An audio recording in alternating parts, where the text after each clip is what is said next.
वज़ीर आज़म शहबाज शरीफ से बलूचिस्तान के तालिबे इल्म इकरामुल्लाह की मुलाकात हुई। वज़ीर आज़म ने रावलपिंडी बोर्ड के इम्तहानात में तीसरी पोजीशन हासिल करने पर इकरामुल्लाह को मुबारकबाद दी और गले लगाया।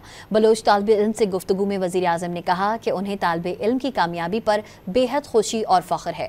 वज़ीर आज़म ने बलोच तालिबे इल्म से मुस्तकबिल के हवाले से दरियाफ्त किया, जिस पर इकरामुल्लाह ने कहा वो CSS करना चाहता है। वज़ीर आज़म ने 2022 में सैलाब से मुतासर क़िला सैफुल्लाह के दौरे के दौरान इकरामुल्लाह के तालीमी अखराजात उठाने का ऐलान किया था। ये खबर पड़ी कि you have achieve third position. I think we are all very proud of you. Thank you sir. मैं समझता हूँ कि ये अल्लाह ताला ने करम किया और आपने फिर मेहनत की, बहुत मेहनत की आपका। सर आगे इरादा है CSS का, इंशाल्लाह फर्स्ट ईयर सेकंड में अच्छे मार्क्स आएंगे, स्कॉलरशिप पे होऊंगा। वज़ीर आज़म शहबाज शरीफ से बलूचिस्तान के तालिबे इल्म इकरामुल्लाह की मुलाकात हुई। वज़ीर आज़म ने रावलपिंडी बोर्ड के इम्तहानात में तीसरी पोजीशन हासिल करने पर इकरामुल्लाह को मुबारकबाद दी और गले लगाया। बलोच तालिबे इल्म से गुफ्तगू में वज़ीर आज़म ने कहा कि उन्हें तालिबे इल्म की कामयाबी पर बेहद खुशी और फ़ख्र है।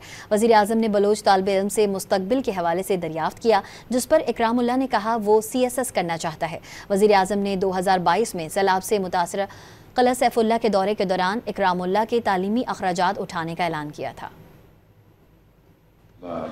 ये खबर पड़ी कि you have achieve third position.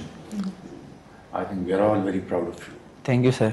मैं समझता हूँ कि ये अल्लाह ताला ने करम किया और आपने फिर मेहनत की, बहुत मेहनत की आपका। सर आगे इरादा है CSS का, इंशाल्लाह फर्स्ट ईयर सेकंड में अच्छे मार्क्स आएंगे, स्कॉलरशिप पे होऊंगा।